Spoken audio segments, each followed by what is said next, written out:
लेकिन जयराम जब कुर्मी समाज का बेटा होके कुर्मी समाज की बात करता है तो इस राज में बम फूट जाता है। चलिए अब मैं समर्थन करता हूं। आपने 1932 का विधेयक जी, अगर आपको केंद्र सरकार को नहीं भेजा, ओबीसी का आरक्षण 27% हमने पारित करके भेजा, आपने नहीं भेजा गवर्नर हाउस को।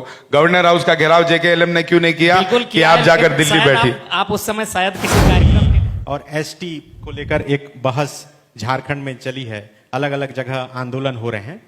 जयराम महतो इस पर स्पष्ट क्या सोचते हैं? क्या कुर्मी सचमुच में पहले एसटी था, इसलिए उन्हें एसटी सूची में शामिल कर देना चाहिए? अगर करना चाहिए तो क्यों? उससे क्या फायदा होगा? क्या सिर्फ पॉलिटिकल पावर के लिए लड़ाई है?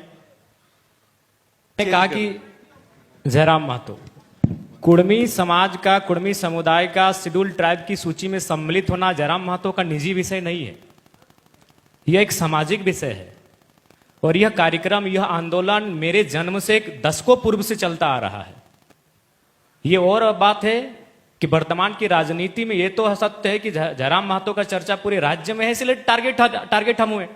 लेकिन यह सत्य है कि आज जब मेरा जन्म नहीं हुआ था उससे कई दशकों पूर्व से यह मांग चलती आ रही है। दूसरा बात, आप भी जानते हैं, सभी जानते हैं, पत्रकारिता से आप लोग संबंध रखते हैं। हम थे या नहीं थे ये तो जग जाहिर है, ये तो किसी से छुपा नहीं है। हमारे तमाम इतिहास, हमारे तमाम कल्चर, हमारी तमाम परंपराएं क्यों हमें हटाया गया ये भी सभी जानते हैं। लेकिन उसके बावजूद भी, चूंकि सभी यह भी जानते हैं कि कोई भी, अभी हमसे पहले सुप्रीमो साहब आए थे, लेकिन सभी जानते हैं कि जयराम महतो ही है जो किसी भी विषय को स्किप नहीं करता है, वो अपने तर्कों से, अपने तरीकों से जवाब देता है। 1950 में हमें हटा दिया गया बिना किसी नोटिफिकेशन के। 1931 में हम थे या नहीं थे, पूछिए आप। अगर हम नहीं थे या फिर हमारा शेड्यूल ट्राइब की सूची से या शेड्यूल ट्राइब से संबंध नहीं था तो फिर दिसुम गुरु शिबू सोरेन झूठे हैं, तो क्या फिर बागुन सोमरे जी झूठे हैं, तो क्या हमारे पद्म श्री विजेता रामदयाल मुंडा सिंह जी झूठे हैं? आप कितने लोगों को झूठ कहेंगे? तो अभी आप क्या चाहते हैं? मतलब शामिल हो जाना चाहिए? देखिए, हम समस्या का समाधान चाहते हैं।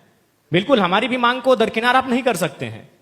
आज इस राज्य को जब बनाने की बारी आई थी, समस्या का समाधान क्या है जयराम जी? सीधा जोड़ देना चाहिए, शामिल कराना चाहिए, या फिर कोई वैकल्पिक कोई व्यवस्था? देखिए, भारत का संविधान सभी के लिए रास्ता तय करता है। भारत का संविधान, इस देश में रहने वाले जीव जंतुओं को भी संवैधानिक अधिकार है। आर्टिकल 48(1) अनुच्छेद 48 का वन्य जीवों को भी जीने का अधिकार देता है। तो हम तो एक बहुत बड़ी प्राचीन, हम इंसान हैं, हमें भी इस राज्य में, इस देश में संवैधानिक अधिकार है। तो भारत की संसद को, भारत के संविधान को तय करना है। मांगना किसी का अधिकार नहीं है। लेकिन बड़ा दुर्भाग्य है कि लोग कुर्मियों को लेकर इतनी नकारात्मक क्यों? लोगों बिल्कुल अभी संजय जी, मैं एक छोटा सा उदाहरण देता हूं। हमारे सामने हमारी बहन स्वरूपा पूर्णिमा जी बैठी हैं।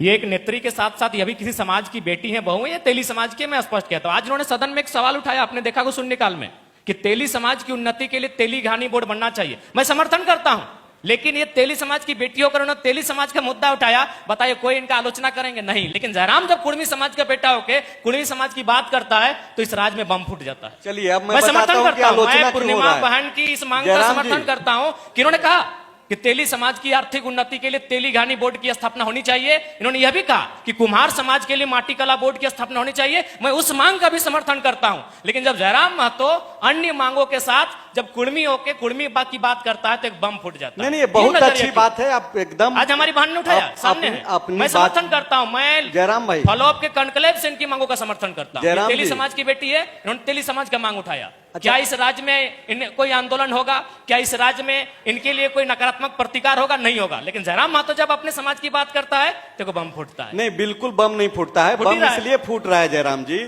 कि आप जब चुनावी राजनीति का हिस्सा बनने जा रहे थे तो बहुत सारी बातें कह रहे थे। उसमें एक बयान आपका जो दिखा, हालांकि हो सकता है कि आप उसको एआई का नाम दे दें, लेकिन उसमें यह कहा, आप कहते हुए सुने जाते हैं और हमने सुना भी है, जिसमें आपने ये कहा, जब कुर्मी को एसटी में शामिल होने के सवाल पे जब आपसे जवाब मांगा जा रहा था तो आपने कहा कि देखिए, मैं जब आऊंगा, जब मुझे मौका मिलेगा तो ईडब्ल्यूएस के तर्ज पर जो है मैं वैकल्पिक एक व्यवस्था बनाने की सोचूं। नहीं, सुन लीजिए। हाँ, ठीक है, आपका सवाल आ तो गया। आप उस बात को खारिज कर दीजिए। बिल्कुल एआई नहीं है, मैनिफेस्टो में था ये तो। एआई नहीं है, बिल्कुल वो एआई नहीं है। हमें जो हमने कहा है उसे दोबारा रिपीट करने में कोई परहेज नहीं है। देखिए, सबसे पहला बात, चुनाव के लिए हमारे पास काफी कम समय था, हमें मैनिफेस्टो तैयार करना था, काफी कम समय था। तो मैंने आज भी मैं कह रहा हूं कि अगर भारत के संविधान में ऐसा संभव है तो करे। मैं तो आज ये भी कहूंगा कि अभी जो वर्तमान में 42 जनजातियां हैं, अभी आप कुल मिला के फिर बात आप को नेता पूरा ही करने हो दे, गए ना संजय जयराम राव वाले जी। बात को पूरा करने दीजिए। अगर बात पूरा नहीं होगा तो समझ में किसी को नहीं आएगा। मैं पूरा तो उस कीजिए। बात का भी तर्क दे रहा हूं कि अभी जो वर्तमान में 42 जनजातियां हैं, आप संथाल को जानते हैं, आप उरांव को जानते हैं, आप मुंडा को जानते हैं, आप हौ को जानते हैं, आप बिरहौर, बिरजिया, पहाड़िया, सोबर की स्थिति जानते हैं क्या है? क्या वो समाज संथाल, मुंडा, सच्चाई बात करिए, किसी को नाराज होने की आवश्यकता नहीं है। क्या बिरहौर समाज की वो स्थिति है? क्या बिरजिया तथा अन्य जो अति प्राचीन आदिवासी समुदाय जो अभी 42 में से हैं, लगभग दर्जनों के आसपास हैं, उनकी वो स्थिति नहीं है कि बाकी जो उरांव समाज रहे, संथाल समाज रहे, मुंडा समाज रहे, हो रहे तथा अन्य जो 2-4 भूमिज इत्यादि हैं, उनके सामने मुकाबला। मैं तो ये भी कहता हूं कि हो सके संभव तो उनको भी एक नया कॉलम दे दीजिए, उनको संरक्षण के लिए एक नया कॉलम दे दीजिए, उनको डेवलपमेंट करने के लिए एक नया कॉलम दे दीजिए। तो मैं तो उस बात का भी दलील देता हूं। तो मैंने इस आधार पर तर्क दिया था, ईडब्ल्यूएस नहीं, एक कॉलम मैंने नया मांगा था कि भाई अगर संभव है तो एक नया कॉलम दे दीजिए, उसे एक नया ट्राइब्स का नाम दे दीजिए, और जो संरक्षण आप अन्य ट्राइब्स को दे रहे हैं वही संरक्षण जो नए सम्मिलित ट्राइब्स होंगे आप उनको दें। मतलब आप अब इस बात पे टिके हुए हैं कि जरूरी नहीं है कि अगर में भारत के शामिल हो। संविधान में संभव है तो, चूंकि मैं अपने समाज से ऊपर नहीं हूं, मेरे बाद भी मेरा समाज होगा, मेरे होने से पहले भी मेरा समाज था। तो आप ये बोल रहे हैं कि आपने पहले चूंकि कहा है कि चुनाव में जाना था, वक्त कम था, मतलब क्योंकि हमारे पास मैनिफेस्टो मतलब आपको ड्राफ्टिंग उस समय करने के जल्दी लिए में था, सब बिल्कुल सबको साथ हम लेना लोग था, एक्सप्लेन इसलिए नहीं कर आपने पाए वैसी उसको। बात बस कही। हमने एक लाइन लिख दिया कि भाई ईडब्ल्यूएस के तर्ज पर एक कॉलम होगा, उस कॉलम में क्या क्या होगा उस चीज को हम लोग एक्सप्लेन नहीं कर पाए। एक धारा होगी, उस धारा में उपधारा क्या क्या होगी इस चीज को हम लोग एक्सप्लेन नहीं कर पाए। लेकिन आज भी हम कहते हैं अगर भारत के संविधान में संभव है, भारत के संसद में संभव है तो वो करे, एक अन्य कॉलम बनाया जाए। कॉलम नहीं है। जैसे अभी सेंट्रल में देखिए, सेंट्रल में अभी हम लोग 4 चीजें जानते थे, एक ओबीसी, एक एसटी, एक एससी और शेष जनरल। तो जनरल को छोड़िए, तीन कैटेगरी, ओबीसी, एसटी, एससी। लेकिन जब ओबीसी राज्य में आया, केंद्र में तो ओबीसी है, आप भी जानते हैं, हम भी जानते, बैठे सभी लोग जानते हैं, लेकिन जब वही कॉलम राज्य में आया तो राज्य सरकार ने निर्णय लिया ईबीसी, कहीं BC1, कहीं BC2, कहीं MBC। तो अगर संभव है भारत के संविधान में, सेंट्रल में तो एक ही रहेगा, सेंट्रल में एसटी रहेगा। कुर्मी भी अगर एसटी में शामिल होता है तो सेंट्रल में तो फिलहाल एसटी रहेगा।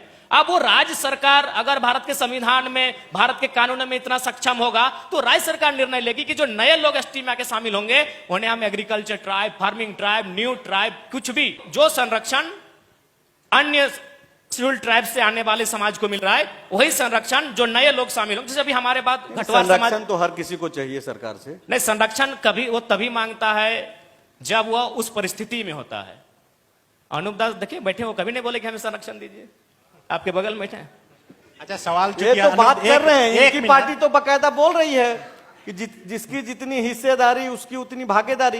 ये तो बात कर ही रहे हैं ना भाई, होना सारे चाहिए। लोगों की ये बातचीत तो हो रही पूरा है। देश कह रहा है, ये तो पूरा देश कह रहा है भाई, ये तो पूरा देश कह रहा है जिसकी जितनी। अच्छा चलिए, अच्छा नहीं, बात चूंकि संजय अनूप दा पर आ गई है, जयराम जी आप किसी छत्र छाया से नहीं निकले, अपनी राजनीति में खुद की पहचान आपने बनाई। डुमरी से चुनाव लड़े, बेरमो से भी चुनाव लड़े, डुमरी से तो जीत गए, लेकिन सामने अनूप जी हैं, अनूप जी से आप नहीं सक पाए, मतलब जीत दर्ज नहीं कर पाए। इसके पीछे का कारण क्या मानते हैं? देखिए, सबसे पहला बात था कि दोनों सीटों में अगर डुमरी की बात करें तो डुमरी में 70 पंचायत में हम विजिट किए। देखिए, मेरी जो ताकत थी वो मेरा भाषण था, मेरी ताकत थी जनता के साथ मेरा कनेक्शन था।